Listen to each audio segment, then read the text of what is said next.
Esa rayita blanca es todo el proceso en el que un artista hace una película, una canción, escribe un libro o demás, lo que sea. Y esa manchita roja que está al final es el éxito, la alfombra roja, las premiaciones, las placas de YouTube. Pero en los últimos años en el internet parece que hemos eliminado toda la rayita blanca, que solamente nos concentramos en la manchita roja al final. Que hay gente que intenta explotar lo más posible la manchita roja y ser exitosos o ser influencers simplemente por el hecho de querer ser influyente en las personas. Por esta razón es que cualquier persona con un mínimo de seguidores ya quiere tener un podcast y pensar que la gente los va a escuchar con sus pláticas de 3 horas todas las semanas o todos los viernes. Por eso sinceramente es que yo ya estoy hasta la madre de los podcasts. ¿Cuánto cobrarías por un podcast para los que...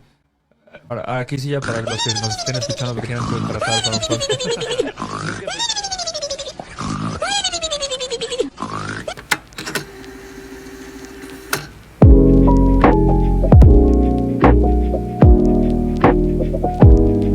Hola, soy Saguiyam y espero que se encuentren bastante bien el día de hoy.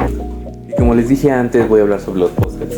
Me surgió el tema porque hace poco un rapero venezolano que se llama Capela hizo una canción sobre esto, sobre cómo se burla de las polémicas, de los clips morbosos y demás que tienen los podcasts, o el típico cliché del presentador que siempre invita a personas diferentes, a artistas y demás, y simplemente les pregunta lo más pendejo o le pregunta las cosas más básicas del mundo. Aunque claro, es algo que ya todos sabemos, pero el simple hecho de mostrarlo de verdad en una canción, de darle una merecida visibilidad a todo esto, siento que es algo bastante cool.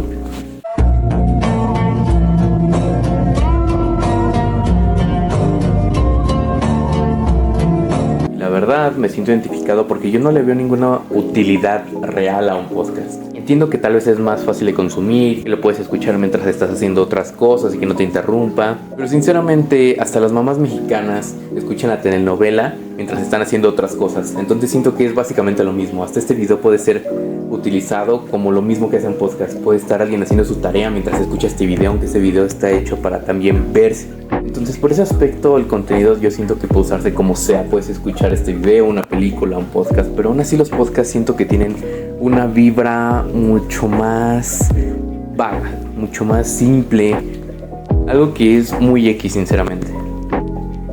Porque básicamente todos los podcasts son los mismos, solo que con diferentes personas. Y como ejemplo quisiera tomar a Roberto Martínez, esta persona que tiene su podcast, que sinceramente siento que nada más es conocido y tiene un podcast bastante grande porque empezó a tener un podcast justamente cuando estaba empezando esta tendencia para el público que habla español. Y ya, no le veo ninguna otra razón por la cual de verdad tenga tantos invitados o tantas visitas. Y el problema es que yo siento que también él empezó toda esta manía de empezar a hacer clips de los podcasts y de hacer partes larguísimas como los TikToks que son de 10 partes, de un pedacito pequeño de un podcast que dura poco más de 2 minutos y extender el morbo lo más que se pueda. Y justamente siento que es algo que ya se ha relajado. Siento que ya no hay tanta manía de que haya gente que tenga tantos podcasts o de que haya una manía de tantos clips.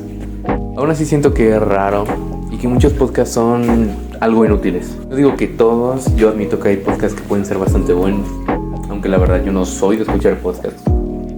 Eso de mandarlo a volar de una trompada y que venga el otro. Sí, eso también tienes que...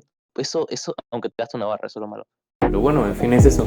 Siento que lo que podría de verdad ayudar a los podcasts es el hecho de que hagan de contenido mucho más variado, porque solamente está el podcast de que entrevistan a alguien famoso, a un youtuber, a un cantante, a un artista, o el típico podcast de terror, o de películas, o de videojuegos, y ya. Siento que todos los podcasts tienen que estar en eso, no se salen nunca de esa línea. Y siento que es justo eso lo que ha hecho que todos nos hartemos de la forma en la que están hechos los podcasts. Entonces, si se hiciera contenido mucho más variado de esto, siento que sería mejor, que de verdad podría ser un medio bastante importante. Pero hasta eso, la verdad yo seguiré sin escuchar ningún podcast, no son de mi agrado, siento que todos son muy parecidos entre sí y no es un medio que yo consuma sinceramente. Entonces eso fue todo, díganme qué opinan. Peace out.